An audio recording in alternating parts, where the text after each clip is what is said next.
তো সকালে করেছিলাম একটু উপমা, সবাই মিশে খেয়ে দিয়ে নিয়েছি। এখন দুপুরে রান্নাবান্নার আয়োজন। তো রান্নাবান্নার আয়োজন করেও নিয়েছি। দেখো কী কী রান্না হবে। এই যে এসব কিছু রান্না করব দুপুরে। সব কিছু রান্না করে তারপরে আবারও তোমাদের সঙ্গে শেয়ার করব কেমন কি দিয়ে রান্না করলাম।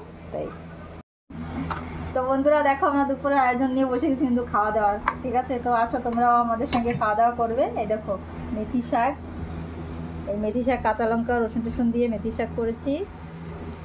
তারপরে আছে এই যে বেগুন ভাজা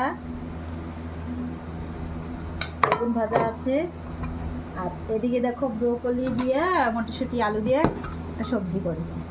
আর এদিকে মানকচু, রুই মাছ, কলা দিয়ে, কাঁচকলা দিয়ে আর একটা সবজি, মানে ওইটা তো তরকারি হয়েছে। আর এই যে লেবু, পেঁয়াজ। চলো সবাই থালে থালে দিয়ে দিই। তোমরাও চলে আসো আমাদের বাড়িতে খাওয়া দাওয়া করতে। সবাই একসঙ্গে খাওয়া দাওয়া করবো।